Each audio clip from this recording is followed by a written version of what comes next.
આજના સમયમાં પ્લાસ્ટિકનો ઉપયોગ ખૂબ જ વધ્યો છે અને વધતા પ્લાસ્ટિકના ઉપયોગ થકી પર્યાવરણમાં અનેક ફેરફાર થઈ રહ્યા છે। Gujarat state plastic manufacture association દ્વારા પ્લેક્સપો ઇન્ડિયા 2024નું આયોજન કરવામાં આવ્યું હતું। આ પ્રદર્શનમાં 25,000 ચોરસ મીટરથી વધુ એક્ઝિબિશન જગ્યામાં 500થી વધુ પ્રદર્શનકારી પોતાની હાજરી દર્શાવશે। 6 થી 9 ડિસેમ્બર દરમિયાન ગુજરાતના ગ્રીન કેપિટલ સિટી ગાંધીનગરના હેલિપેડ ગ્રાઉન્ડ ખાતે આ પ્રદર્શન યોજાશે, જેમાં ખાસ પ્લેક્સપો ઇન્ડિયા પ્લાસ્ટિક ઉદ્યોગ અને સમાજ બંનેમાં નોંધપાત્ર યોગદાન આપીને ઉદ્યોગને સમર્થન અને જોડાવા માટે તમામ પ્લાસ્ટિકના મેન્યુફેક્ચરર્સ જેવા કે સૌરાષ્ટ્ર, રાજકોટ સહિતના સભ્યોની સક્રિય ભાગીદારીથી ઉદ્યોગને નવી દિશા મળશે। ખાસ પ્લાસ્ટિકને લગતી જે નવી મશીનરીઓ તેમજ રો મટીરિયલ અને ખાસ પ્લાસ્ટિક થકી પર્યાવરણને નુકસાન ન પહોંચે તેના માટે રિસાયકલિંગની મશીનરીઓ તેમજ રિસાયકલિંગ થકી ઉદ્યોગને નવો વેગ કઈ રીતે આપવો તે બાબતે એક્ઝિબિશન મહત્વનું સાબિત થશે। એક્ઝિબિશનના અનુસંધાનમાં સુરત ખાતે એક મીટિંગનું આયોજન કરવામાં આવ્યું હતું। મારું નામ કિશોરભાઈ વાઘાણી છે। હું સાઉથ ગુજરાત પ્લાસ્ટિક મેન્યુફેક્ચર એસોસિએશનના પ્રમુખ છું। અહીંયા આજે જે પ્લેક્સપો ગાંધીનગરમાં ડિસેમ્બરમાં થવા જઈ રહ્યો છે એનો આજે એક પ્રમોશન શો અહીંયા રાખ્યો છે। ગાંધીનગરમાં જે પ્લાસ્ટિકનું પ્લેક્સપો આયોજન જે થઈ રહ્યું છે એની અંદર રિસાયકલિંગ પેવેલિયન, કમ્પોસ્ટેબલ કે જે અત્યારે પ્લાસ્ટિકની જગ્યાએ આપણે ડીકમ્પોસ્ટ થઈ જાય છે એ ટાઈપના પ્લાસ્ટિકના મટીરિયલ, રો મટીરિયલ બી આપણને ત્યાં જોવા મળશે। અલગ અલગ પ્રકારની નવી મશીનરીઓ જોવા મળશે। તદ્દન નવી આખી ટેકનોલોજી જે આવી છે જે રિસાયકલિંગમાં બી કઈ રીતે આપણે આજે ઘણી વખત એવું થાય છે કે ભાઈ રિસાયકલિંગ શું, એટલે રિસાયકલિંગ એકચ્યુઅલી કઈ રીતે કરવું ને એનો બી આખા લાઈવ ડેમો આપણને ત્યાં જોવા મળે એવું છે।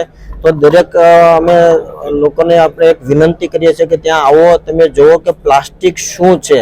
એ એકચ્યુઅલી આપણને નડતર રૂપ નથી, પણ જો એનું વ્યવસ્થિત આપણે રિસાયકલિંગ કરીએ તો આપણે એનું એકદમ સોલ્યુશન કરી શકીએ એવું છે। Thank you.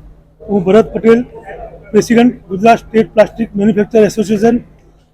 Gujarat state plastic manufacture association એ જેની સ્થાપના 1970માં કરવામાં આવેલી, જેના અત્યારે 3500થી વધારે એક્ટિવ મેમ્બર છે।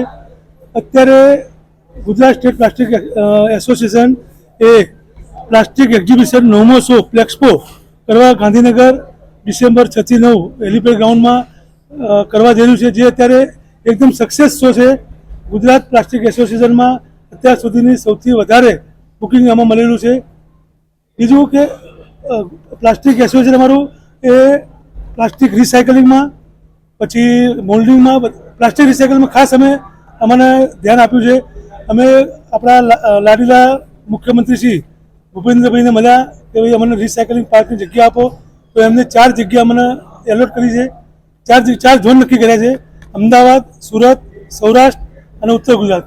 એને જીઆઈડીસીમાં અમને મુલાકાત કરાવી આપી કે તમે લોકો હવે અમને જગ્યા માટે અમને મળજો, અને લગભગ 2 મિટિંગ થઈ ગઈ।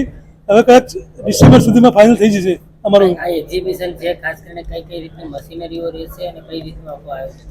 આમાં લાઈવ મશીનરી, રિસાયકલિંગની લાઈવ મશીન છે, બેગની લાઈવ મશીન છે, ઇન્જેક્શન મોલ્ડિંગના લાઈવ મશીન છે, પ્રિન્ટિંગના લાઈવ મશીન છે। એ લગભગ બધા આમાં 50 થી 60% લાઈવ મશીન છે। બધા રો મટીરિયલવાળા બી ઇમ્પોર્ટર છે, મોટી કંપનીઓ HPCL, HMEL, રિલાયન્સ એ બધા બી છે આમાં પાર્ટિસિપેટ છે। કઈ રીતનો ફાયદો થશે ખાસ કરીને એક્ઝિબિશનમાં જે વિઝિટર આવશે એમને એક તો નવી ટેકનોલોજી જોવા મળશે, અને એક બીજી વસ્તુ છે કે ધારો કે આટલા બધા કંપનીને મળવું હોય તો એમને સમજો કે એક વર્ષ નીકળી જાય, આ 3 દિવસમાં એક જ જગ્યાએ બધાને એક જગ્યાએ મળી અને એમનો ધંધો વધારી શકે છે ઓછા ટાઈમમાં અને ઓછા ખર્ચામાં। मैं Vajubhai Vaghasiya, past president Gujarat state plastic association, and जो अभी प्लेक्सपो इंडिया जो होने वाला है उसका मैं चेयरमैन हूँ। सर, प्लेक्सपो इंडिया एक ट्रस्ट वर्दी नेम है। ये 9th शो है, पहली बार नहीं है, ये 9वीं बार हो रहा है, और ये प्लास्ट इंडिया का पार्टनर भी है। Plast India is a international body in all over the world. It is the second largest body of the plastic association, supported by Plast India है, supported by major association of India है। और ये show के अंदर हमने कम से कम average जो booking हमारा हुआ है अभी तक उससे डबल साइज में बुकिंग किया है। और ये शो भव्य होने वाला है, क्यों कि इसके अंदर विविध प्रकार के पेवेलियन है, जैसे कि रिसाइकलिंग पेवेलियन है, एग्रो का पेवेलियन है, कंपोस्टेबल माने कि जो न्यू पॉलीमर्स जो आए हैं उसका भी पेवेलियन है। ऑल सब्जेक्ट के अलग अलग डिपार्टमेंट है, हेल्थ का भी पेवेलियन है।